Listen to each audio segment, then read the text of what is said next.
हरे कृष्णा दोस्तों, कैसे हैं आप सब। दोस्तों, कल के वीडियो में हमने बात की थी श्री सनातन गोस्वामी के जीवन वृत्तांत के बारे में कि कैसे श्री सनातन गोस्वामी और उनके भाई श्री रूप गोस्वामी बचपन से ही कृष्ण प्रेम में पूरी तरह से रमे हुए थे। यौवनावस्था आने के बाद मजबूरी में उन्हें मुसलमान शासक हुसैन शाह के दरबार में प्रधानमंत्री बनना पड़ा। उनकी असामान्य प्रतिभा को देखते हुए राजा हुसैन शाह ने उनको पूरे राज्य की शासन की जिम्मेदारी दे रखी थी, परंतु जिनका जीवन का लक्ष्य एकमात्र कृष्ण है, वो और किसी काम में मन कैसे लगा सकते हैं। इसीलिए पहले श्री रूप गोस्वामी राज्य को छोड़कर श्री चैतन्य महाप्रभु के पास चले गए। हमने कल ये भी सुना था कि कैसे श्री सनातन गोस्वामी ने राजा हुसैन शाह से दूरी बनानी शुरू की थी, फलस्वरूप उन्हें कारागार में भेजा गया था, और कैसे श्री रूप गोस्वामी के छुपाए हुए स्वर्ण मुद्राओं की मदद से वो कारागार से निकलने में सक्षम रहे। तो दोस्तों, आज की वीडियो में हम सुनेंगे आगे की कहानी। बिल्कुल भी देर मत कीजिए, चैनल को जल्दी से सब्सक्राइब कीजिए और वीडियो के अंत में लाइक, शेयर और कमेंट भी जरूर कर दीजिए। तो दोस्तों, श्री सनातन गोस्वामी ने कारागार के प्रहरी को मना तो लिया कि वो उन्हें रिहा कर दे, परंतु अब भी वो सिपाही थोड़ा कसमकस में था। उसको ये डर था कि अगर राजा को पता चला कि उसने श्री सनातन गोस्वामी को मुक्त कर दिया है, तो वो उसके समेत उसके पूरे परिवार को भी दंडित करेंगे। इसके उत्तर में श्री सनातन गोस्वामी ने उसे एक कहानी सुनाई। उसे कहा, वही कहानी आप राजा को सुना देना, आपकी तथा आपकी परिवार को कोई भी दंड का सामना नहीं करना पड़ेगा। राजा को ये बताना कि जब सुबह सुबह मैं साकर मलिक साहब को नदी के किनारे नित्य कर्म करने लेके गया, तो वो अचानक से नदी में कूद गए। पानी का बहाव बहुत तेज था, इसीलिए मैं उन्हें बचा ना सका। हाथ पैर में लोहे की भारी जंजीर बंधी हुई थी। मुझे पूर्ण विश्वास है कि उनकी वजन से वो डूब ही गए होंगे और अब तक उनकी मृत्यु हो चुकी होगी।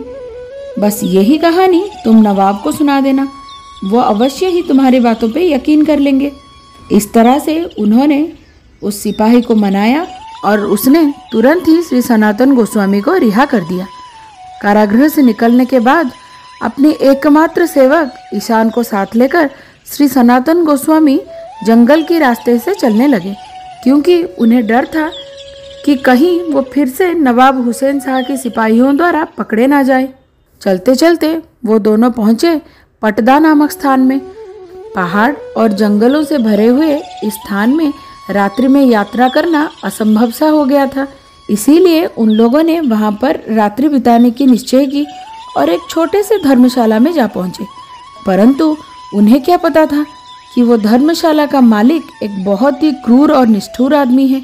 उसके पास एक ज्योतिषी हुआ करता था, जिसकी सहायता से वो ये पता कर लेता था कि जो अतिथि उसके धर्मशाला में रह रहे हैं उनके पास धन कितना है।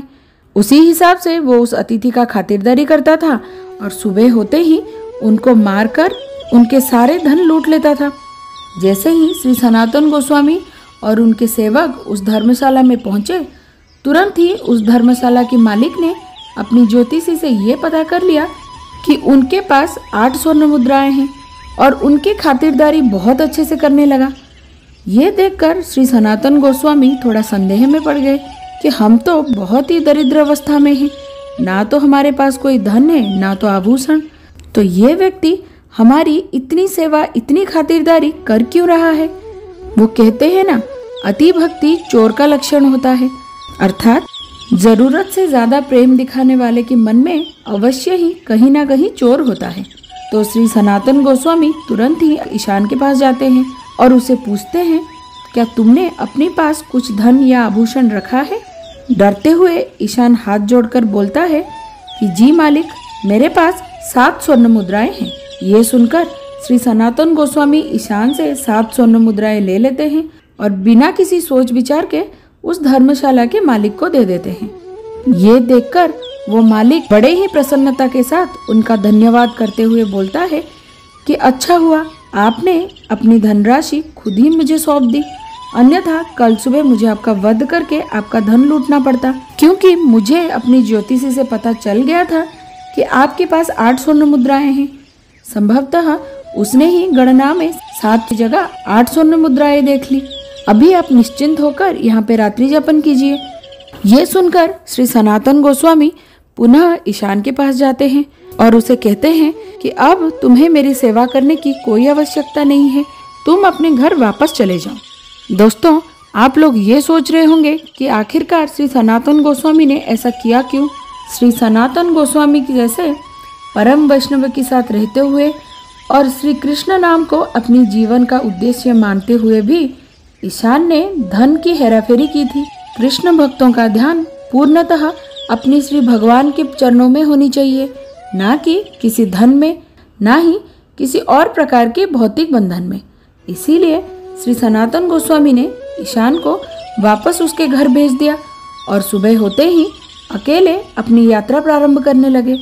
बहुत दिनों तक लगातार यात्रा करने के बाद अनेकों मुश्किलों का सामना करके श्री सनातन गोस्वामी पहुंचे अपने बहनोई श्रीकांत के घर पर। उनको ऐसी दयनीय स्थिति में देखकर श्रीकांत को अत्यंत दुख का अनुभव हुआ। उन्होंने हाथ जोड़कर श्री सनातन गोस्वामी से अनुरोध किया कि कृपया वो अभी से उन्हीं के साथ उनके परिवार में रहें, परंतु जो श्री चैतन्य महाप्रभु से मिलने के लिए इतने दूर से इतने कष्ट स्वीकार करते भागे दौड़े जा रहे हैं, वो किसी परिवार के बंधन में कहाँ पड़ने वाले थे। तो उन्होंने बड़ी ही नम्रता के साथ श्रीकांत जी को मना करते हुए आगे बढ़ने का निश्चय किए, परंतु जाते जाते श्रीकांत जी ने श्री सनातन गोस्वामी को एक बहुत ही कोमल, बहुत ही मुलायम कंबल उपहार के तौर पे दिया, ये बोल के कि हो सकता है आगे आपको इसकी जरूरत पड़े और कुछ ना सही, कृपया मेरे सेवा के रूप में इस छोटे सी उपहार को स्वीकार कर लीजिए। अब सनातन गोस्वामी ने उस कंबल को रखा अपने कंधों पर और चल पड़े श्री चैतन्य महाप्रभु से मिलने बनारस, क्योंकि श्री चैतन्य महाप्रभु अभी वृंदावन से बनारस में जा चुके थे और चंद्रशेखर आचार्य जी के घर पे रुके हुए थे। फिर से बड़ी ही कष्टकर और लंबे यात्रा करने के बाद श्री सनातन गोस्वामी पहुंचे श्री चंद्रशेखर आचार्य के घर के सामने। रात्रि बहुत हो चुकी थी। अंदर श्री चैतन्य महाप्रभु भक्तों के साथ भगवत चर्चा तथा कीर्तन में लीन थे, परंतु भक्त की हर एक छोटी से छोटी खबर, हर एक गतिविधि भगवान को पता न हो, ये तो हो नहीं सकता। चंद्रशेखर आचार्य जी के घर के सामने पहुंचने पर भी श्री सनातन गोस्वामी अंदर नहीं गए। एक जगह पर अपने मुंह को ढके बैठे रहे कि कब महाप्रभु बाहर आएंगे और मुझे उनके दर्शन का परम सौभाग्य प्राप्त होगा। अचानक से श्री चैतन्य महाप्रभु श्री चंद्रशेखर आचार्य जी से कहते हैं कि जाओ, बाहर एक परम कृष्ण भक्त बैठा है, उसे लेकर अंदर आओ। हैरानी के साथ श्री चंद्रशेखर आचार्य जी बाहर आए, परंतु उन्हें कोई भी वैष्णव नहीं दिखा, क्योंकि श्री सनातन गोस्वामी इतने दिनों तक मुसलमानों के साथ रहे, इसीलिए उनका दाढ़ी बढ़ा हुआ था, बाल भी बड़े हुए थे। वो वैष्णव कम और फकीर ज्यादा लग रहे थे। ये देखकर श्री चंद्रशेखर आचार्य अंदर जाते हैं और महाप्रभु से बोलते हैं कि हे प्रभु, बाहर तो एक फकीर बैठा हुआ है, वहाँ पर कोई भी वैष्णव मुझे नहीं दिखा। ये सुनकर श्री चैतन्य महाप्रभु स्वयं अपने स्थान से उठते हैं और बाहर आ जाते हैं। जैसे ही उनकी नजर सामने मुंह ढक के बैठे हुए श्री सनातन गोस्वामी पर पड़ता है, वो तुरंत ही उन्हें अत्यंत प्रेमवश आलिंगन करते हैं। और श्री सनातन गोस्वामी की बात क्या करें, एक तरफ अपने भगवान से मिलने की प्रसन्नता और दूसरी तरफ ये आत्मग्लानि कि इतने दिनों तक मुसलमानों के घर में रहे, उनका अन्न खाया तथा उनके जैसा वेश बनाया, अब ये शरीर दूषित हो चुका है, परंतु देखिए महाप्रभु को इतने भावावेश में आलिंगन कर रहे हैं। कहीं मेरे दूषित शरीर के वजह से महाप्रभु का सुंदर दिव्य कांति वाला शरीर मलिन ना पड़ जाए। इसीलिए श्री सनातन गोस्वामी अपने आप को छुड़ाने में लगे हैं और श्री चैतन्य महाप्रभु उनको और जोर से आलिंगन करने में। भक्त और भगवान की ये अपूर्व मिलन देखकर सबकी आंखों से अश्रुधारा प्रवाहित होने लगी। अब श्री सनातन गोस्वामी को अंदर लिया जाता है और श्री महाप्रभु उन्हें चंद्रशेखर आचार्य के तत्वावधान में रखते हैं। अगले ही दिन श्री सनातन गोस्वामी अपनी दाढ़ी तथा अपने सर का मुंडन करवाते हैं और गंगा स्नान करके पूर्णतः वैष्णव के रूप में धोती पहने हुए तिलक लगाते हुए बाहर आते हैं। ये देखकर श्री चैतन्य महाप्रभु अत्यंत प्रसन्नता के साथ कहते हैं कि अब आप लग रहे हो परम वैष्णव। तो दोस्तों, ये कहानी अब हम यहीं स्थगित करेंगे। इस कहानी का अगला भाग हम सुनेंगे अगले वीडियो में, जिसमें हम चर्चा करेंगे कई चमत्कार लीलाओं के बारे में तथा श्री महाप्रभु के प्रति उनके भगवत प्रेम के बारे में। उम्मीद करती हूँ यहाँ तक की कहानी आपको बहुत पसंद आई होगी। कमेंट सेक्शन में अपना राय मुझसे जरूर शेयर कीजिए। मिलते हैं अगले वीडियो में श्री सनातन गोस्वामी के आगे की यात्रा के बारे में चर्चा करने के लिए। तब तक के लिए हरे कृष्णा।